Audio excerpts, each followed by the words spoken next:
है, यहाँ से हम लोग मोस्ट आस्क्ड क्वेश्चन देखेंगे जो बोर्ड में बहुत बार रिपीट किया और मे बी इस साल भी इसमें से क्वेश्चन रहेगा। सबसे पहला क्वेश्चन देखिए 1 नंबर जो कह रहा है यहाँ पर, क्वेश्चन नंबर 1 क्या कह रहा है उसको समझिए। ये कह रहा है what is the colour of ferrous sulphate. Ferrous sulphate का कलर क्या हो जाएगा सर? ग्रीन हो जाएगा। And how does this colour है ना चेंज आफ्टर हीटिंग। हीटिंग करने के बाद आप जानिए जब हम लोग हीट करते हैं तो पहले ग्रीन था, अब उससे उसका कलर क्या होगा? बदल जाएगा। तो फेरस सल्फेट जो है ये जो हम लोग हीट करते हैं तो ये थर्मल डिकम्पोजिशन हो जाएगा। ठीक है सर। उसका देखिए नेक्स्ट क्वेश्चन आपका मायोपिया। ये सब क्वेश्चन बहुत रिपीटेड क्वेश्चन है। मायोपिया क्या होता है सर? तो निकट दृष्टि दोष बोलते हैं ना उसको, नियर साइटेडनेस। उसमें होगा क्या? तो जैसे हम लोग नज़दीक का चीज़ देखेंगे दूर का चीज़ नहीं देख पाएंगे। तो ये दो रीजन बताइए क्यों होता है। Due to eyeball become too long and due to low converging power of lens. Retina के बाहर जाकर इमेज बनता है ये मायोपिया में, सॉरी रेटिना से पहले बन जाता था। रेटिना पर लाने के लिए कॉनकेव लेंस लगाना पड़ता है। कॉनकेव लेंस की पावर क्या होती है सर? माइनस होती है।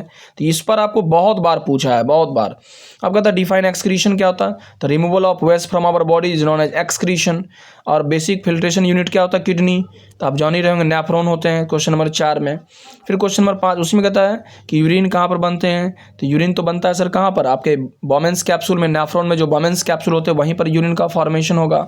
फिर एक लंबा सा ट्यूब जो होता है उसको बोलते हैं नेफ्रॉन ट्यूब, है ना। और इसमें होता सर क्या है नेफ्रॉन ट्यूब में? तो नेफ्रॉन ट्यूब के अंदर में ध्यान ये देना कि नेफ्रॉन ट्यूब में वहाँ पर रीअब्जॉर्बेशन और सीक्रीशन जैसे काम होते हैं। उसके बाद यूरिन जाकर ब्लैडर में, यूरिनरी ब्लैडर में स्टोर रहते हैं अंटिल मिचुरेशन। मिचुरेशन होता है जब process removal of urine from our urinary bladder, उसे हम लोग क्या नाम देते हैं? मिचुरेशन। नेक्स्ट देखिए ये भी क्वेश्चन नंबर 5 भी बहुत इंपॉर्टेंट क्वेश्चन है।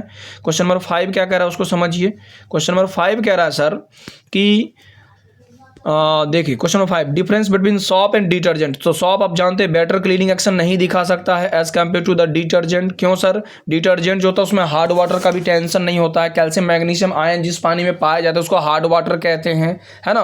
और सॉप जो होता है वो तो बहुत गल जाता है ना। कैल्शियम मैग्नीशियम आयन पाए जाते हैं आपके हैंडपंप वाटर में, चापाकल का जो पानी वगैरह होता है। ओके, इनके अलावा डिटर्जेंट जो होता है उसमें एक चीज़ और आप देखिएगा, एक ही डिमेरिट होता है कि ये इनके जो केमिकल्स होते हैं डिटर्जेंट जो होता है वो नॉन बायोडिग्रेडेबल होते हैं। उनके जो फैन वगैरह बनते हैं, ठीक है। बट सॉप वगैरह तो होता है बायोडिग्रेडेबल, वो आसानी से घुल सकते हैं। बाद बाकी डिटर्जेंट बेहतर, ही सब चीज़ एक ही, यही पॉइंट जो होता है वो डिमेरिट उसमें है। नेक्स्ट क्वेश्चन में कहता है why do shop not form lather in the hard water. वही जो बता दिए मिशेल का फॉर्मेशन हो जाता है, स्कम बना देते हैं। मिशेल तो स्फेरिकल स्ट्रक्चर जो बनाता है, पूछ देगा मिशेल क्यों बनता है? बिकॉज हम जानते हैं सॉप मॉलिक्यूल में एक होता है आयोनिक पार्ट और एक होता है लंबा सा हाइड्रोकार्बन पार्ट। तो दोनों, एक होता है हाइड्रोफिलिक, एक होता है आयोनिक पोर्शन जो होता है हाइड्रोफिलिक होते हैं, और लंबा सा हाइड्रोकार्बन जो होता है हाइड्रोफोबिक होता है। ड्यू टू पोलर नेचर होने की वजह से वो स्फेरिकल स्ट्रक्चर का निर्माण करते हैं जिसको मिशेल बोलते हैं। तो वहां तक तो बात है। यहाँ लेकिन क्वेश्चन क्या पूछा? Why do shop not form lather in the hard water? Because of calcium and magnesium ion, they will react with the shop molecule and form A scum in them. That's why वहां पर वो, है ना, leather झाग उतना नहीं बना पाते हैं। नेक्स्ट क्वेश्चन क्या कहता है क्वेश्चन नंबर 6 में? चलिए 6 क्वेश्चन नंबर कहता है sir name and state the rule. Yes, ये बहुत इंपॉर्टेंट क्वेश्चन है। डिटरमाइन द फोर्स, इसके लिए फ्लेमिंग का लेफ्ट हैंड, तो जरा सा पढ़ लीजिए इसको क्या कहता है। Name and state the rule to determine the direction of force and experience by current carrying state conductor. State conductor जब लिखा रहेगा तो वहां पर मैक्सवेल का राइट हैंड थंब रूल लेंगे। अब Maxwell right hand thumb rule क्या है? When we are holding a current carrying wire in our right hand in such a manner that thumb in the direction of current and the rest encircling finger will show the direction of magnetic field। बस यहाँ Maxwell का right hand thumb rule चिपका देना question number 6 में। देखिए question number 7, ये बहुत चुनिंदा क्वेश्चन है जो बोर्ड इस बार गारंटी पूछेगा। बाबू ओजोन डिप्लीशन, इन्वायरमेंट से तो एक ने क्वेश्चन रहता ही है हर साल।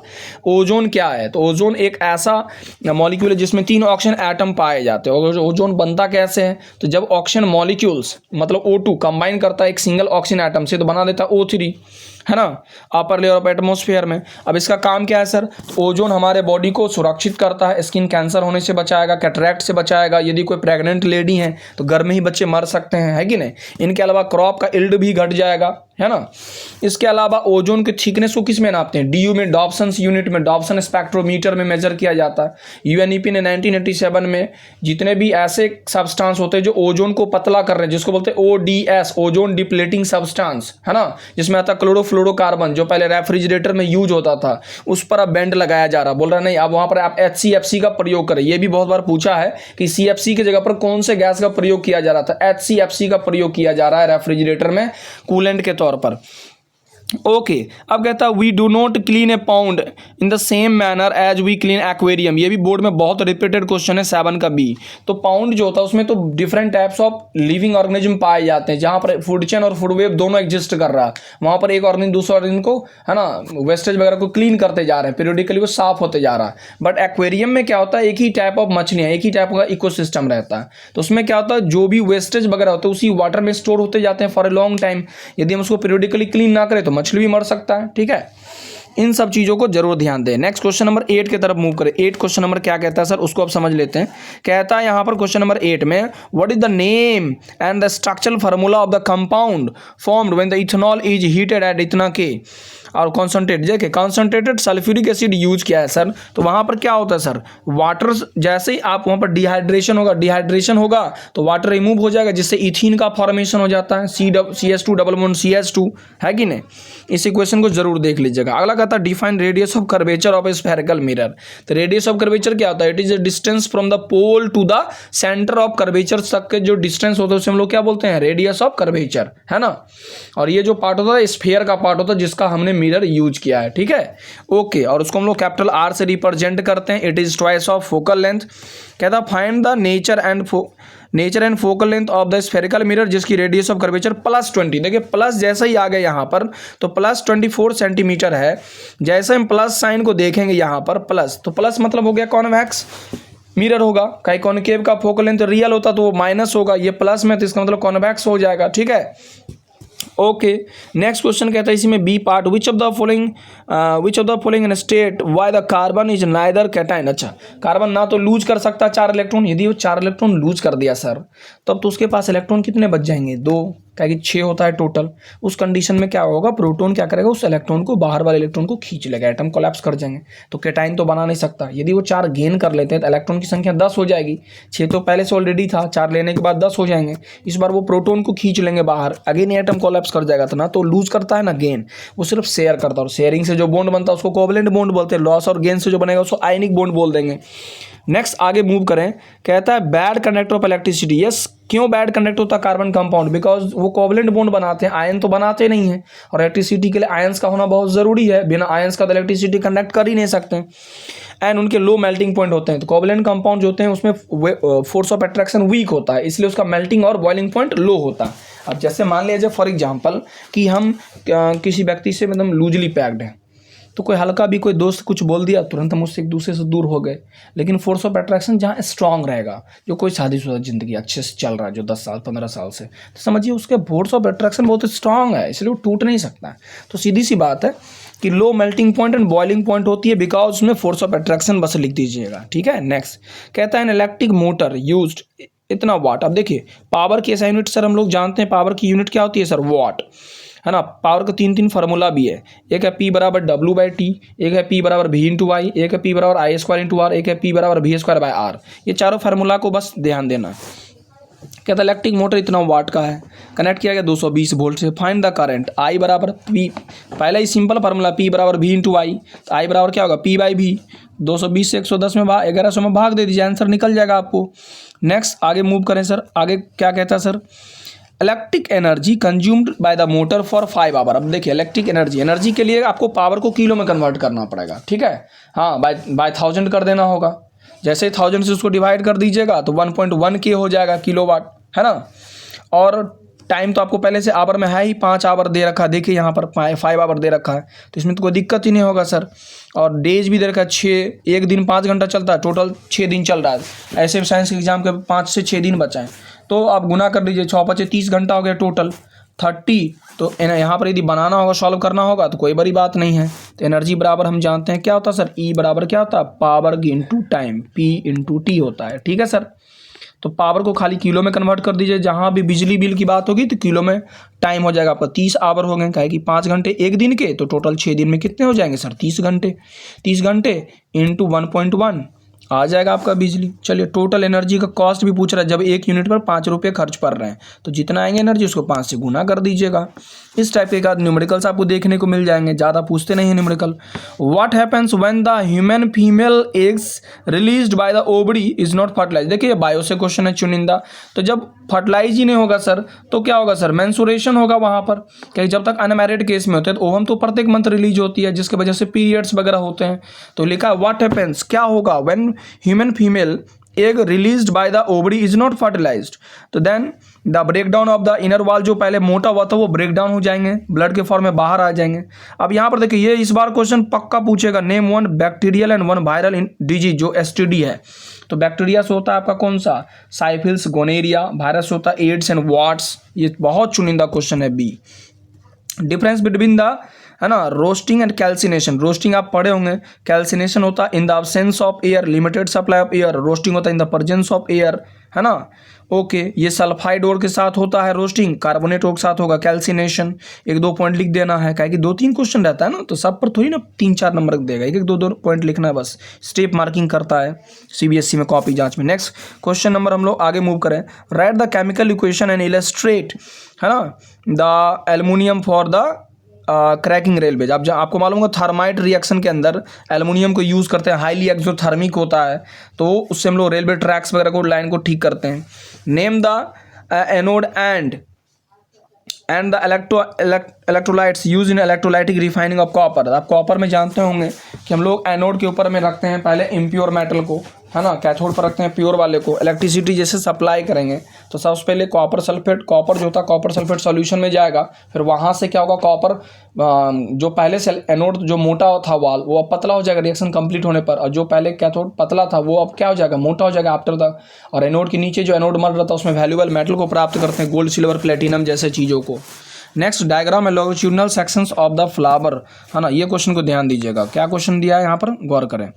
तो यहाँ पर कह रहा है कि diagram longitudinal section of flower, बस वही आपको दिखा देना होगा। फ्लावर में जब पॉलिन ग्रेन उड़कर आता है तो पॉलिन ट्यूब जो बनता है वही, एंड ह्यूमन रेस्पिरेटरी सिस्टम जिसमें नॉस्ट्रिल्स हो जाएंगे, ट्रेकिया हो जाए, फेरिंग्स होगा, ट्रेकिया हो जाएगा, और पेड़ को उल्टा करके बना दीजिए, वही तो रेस्पिरेशन है। पेड़ देखे होंगे ना, स्टेम हो गया ट्रेकिया, ब्रांचेज हो जाएंगे प्राइमरी सेकेंडरी टर्सरी, पत्ता हो गया वहाँ पर क्या एल्बोलाई। वहाँ भी देखिए लक कितना शानदार है, वहाँ भी गैस का एक्सचेंज कहाँ पर से हो रहा है, पत्ता से, यहाँ भी एल्बोलाई से हो रहा है। उल्टा करके खड़ा कर देना पेड़ को, बस बाहर देखिए खिड़की से एग्जाम हॉल से पेड़ को उल्टा करके बना देना, या कॉपी को उल्टा करके पेड़ बना दीजिए, उसको उल्टा कर दीजिए, ऑटोमेटिक हो जाएगा।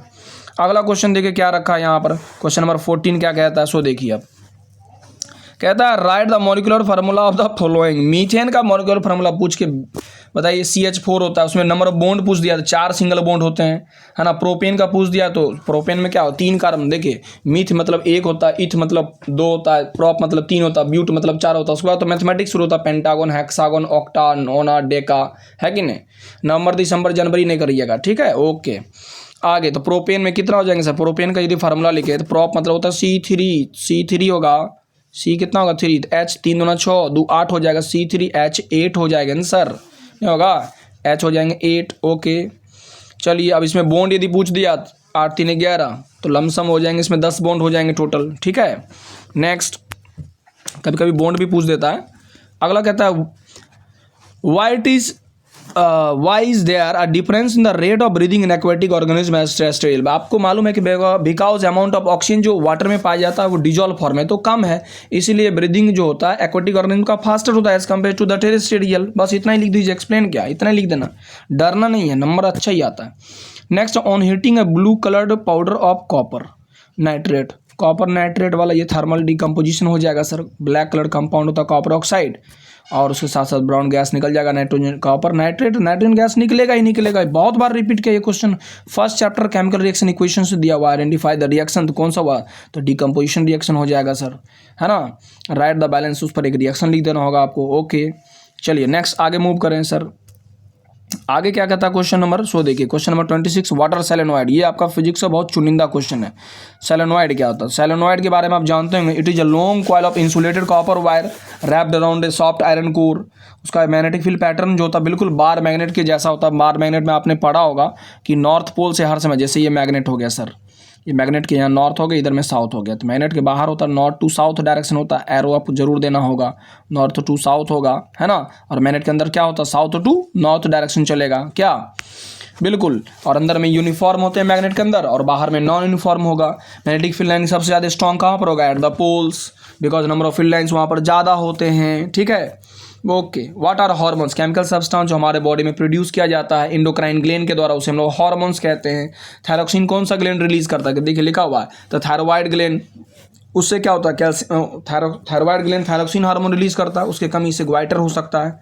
इंसुलिन कौन रिलीज करता है, पेनक्रियाज, उसके कमी से ग्वाइटर हो जाए, ये आपका क्या कहते हैं, इंसुलिन जो है आपका स्टमक के नीचे होता है, पेनक्रियाज रिलीज करता है, उसके कमी से ग्लूकोज की मात्रा बढ़ जाएगी, और आपको मालूम है शुगर हो जाएगा, डायबिटीज, बहुत सारे लोग घूमते रहते हैं। पिट्यूटरी ग्लैंड जिसको मास्टर बोलते हैं, सभी ग्लैंड को वही रेगुलेट करते हैं। पिट्यूटरी ऐसे रिलीज करता है ग्रोथ हार्मोन, जिसके वजह से ज़्यादा रिलीज हुआ तो लंबा हो जाएगा, जिजाइंटिज्म कम हुआ तो एक्रोमेगली, जिसको हम लोग ड्वार्फिज्म भी कह सकते हैं। अगला है list the important product of chloralkali. Chloralkali से तीन ही चीज़ें, अल्कली क्यों पड़ता है, वैसा बेस जो वाटर में सॉल्युबल है NaOH की वजह से, क्लोरो फॉर क्लोरीन, एंड एक और निकलता है हाइड्रोजन, यही तीन चीज़ निकलते हैं, क्लोरीन, हाइड्रोजन एंड NaOH, ये तीन चीज़ें। Study the following circuit diagram आपको देखना है, तो चलिए इन सब चीज़ों का बना करिए। ये सब ऐसे क्वेश्चन है बाबू, मैक्सवेल का राइट हैंड थंब रूल पूछ सकता है, ठीक है। तो मैक्सवेल का राइट हैंड थंब रूल बाबू इस बार नहीं आएगा, तो ये क्वेश्चन ध्यान रखिएगा, ये क्वेश्चन नहीं होगा। मैक्सवेल का यहाँ पर राइट नहीं होगा, यहाँ लेफ्ट होगा, यहाँ पर क्या हो जाएगा सर, लेफ्ट हो जाएगा, ठीक है। तो यहाँ पर लेफ्ट ध्यान रखिएगा, वही सेम चीज़ है, खाली वो इंड्यूस करंट के लिए होता है ये डायरेक्ट, तो यहाँ पर लेफ्ट होगा, ये बात ध्यान रखिएगा, यहाँ पर लेफ्ट कर दीजिएगा, ठीक है। ओके, मैक्सवेल का लेफ्ट हैंड रूल, तो when we stretch all the three finger of our left hand which are mutually perpendicular to one another, and when the we arrange our center finger in the direction of current and forefinger in the direction of field, then the thumb will show the direction of force and motion, ठीक है। Okay, next आगे बढ़ें sir. State the difference में artery क्या होता है, मोटा वाल होता है, वेन्स कैसे होते हैं, पतले वाल होते हैं, आर्टरी में प्रेशर ज़्यादा, वेन में प्रेशर कम, आर्टरी हर्ट्स में ब्लड को दूर ले जाते हैं, वेन्स हर्ट्स में लाने का काम करते हैं। अच्छा, कहता ओम्स लॉ आप जानते होंगे, at constant temperature current flowing through a conductor is directly proportional to the potential difference, I proportional to V या B proportional to I। Mathematically लिख देना, B इक्वल टू IR होता है, R यहाँ पर रेसिस्टेंस है जो कॉन्स्टेंट टर्म आते हैं। Describe the placenta and placenta जो फीटस डेवलपमेंट, ये सब कुछ चुनिंदा क्वेश्चन, इसको जरूर देख लीजिएगा। सेक्स डिटर्मिनेशन, ये 30 नंबर क्वेश्चन जरूर पढ़िएगा, जरूर ये पूछ सकता है। Okay, good luck. फिर कुछ इंपॉर्टेंट क्वेश्चन आपको कल फिर भेजते हैं, ये बोर्ड में इससे जरूर आपको मिलेंगे। जूल्स लॉ ऑफ हीटिंग बहुत इंपॉर्टेंट, 27 नंबर जो है joules law of heating. Okay, good luck.